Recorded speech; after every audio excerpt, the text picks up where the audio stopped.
Mr. Baruch Spinoza that all excellent things are as difficult as they are rare. Similarly, I am going to present a case today which is as difficult to diagnose as they are rare. Good morning, my respected judges and my dear colleagues. I am Dr. Ankita Mukherjee, Senior Resident of College of Medicine and General Hospital, Kalyani. I am going to present a case of isolated sphenoid sinus disease which is often missed but is perilous. So isolated sphenoid sinus disease is a rare pathology comprising only 1 to 2% of all sinus pathologies. Due to its complex location, it results in an insidious and atypical presentation.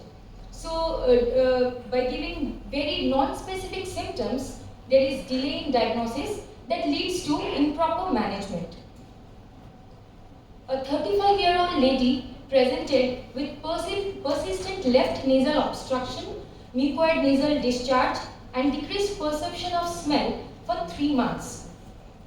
Left nasal obstruction was insidious in onset, gradually progressive, which is to increase on exposure to cold and dust and is to relieve on usage of nasal sprays or nasal drops. Mucoid nasal discharge and decreased perception of smell had no aggravating or relieving factors. There was also complaint of watering from eyes and nose on exposure to cold and dust. She had no history of nasal bleed, fever, seizures, photophobia or neck stiffness. There was no ear or nose complaints. On cold spatula test, it was found to be reduced on the left nostril. Cottel's test was negative, which suggested that there was no obstruction in the internal nasal valve area. On anterior rhinoscopy, there was pale nasal mucosa, no deviated nasal septum or hypertrophy of turbinates noted. On posterior rhinoscopy, there was polypoidal mass filling the left choana. The diagnostic nasal endoscopy picture showed a pale polypoidal mass that was coming out from the left sphenoethmoidal recess, which was insensitive to touch and which was non-bleeding. On further tracing the mass, we found the stalk. It was coming out from the left sphenoid ostium and it was attached to the ostium through a pedicle. We suggested a non-contrast computed tomographic scan of nose and paranasal sinuses where we found that the left sphenoid sinus was opacified and there was a homogeneous mass which was protruding in the left choana. But there was no opacification in both the maxillary, ethmoidal or frontal sinuses. We performed a transnasal sphenoidotomy using lateral approach and on histopathology, inflammatory polypus confirmed.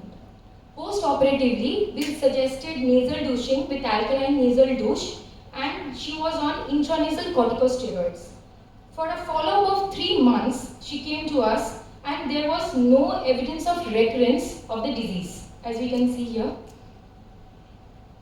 So, isolated sphenoid polyposis is a rare clinical entity. Only 39 cases in the world have been reported till date, and this is the first case that I have encountered in my 5 years of my career.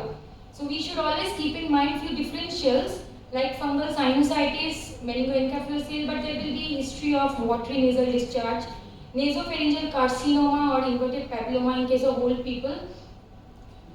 The etiology of sphenoconal polyps is not clearly defined, but in literature they say that there is chronic sinus osteoobstruction and intramural cyst formation within the sinuses along with history of allergy that can be the mechanism of etiology in these cases.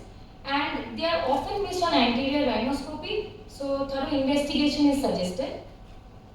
Sphenoconal polyps are rare, so they should always be considered as differentials, and diagnostic nasal endoscopy is mandatory, especially in cases where patient presents us with isolated nasal obstruction, with headache or mucoid nasal discharge, and there is no findings on anterior rhinoscopy. Thank you.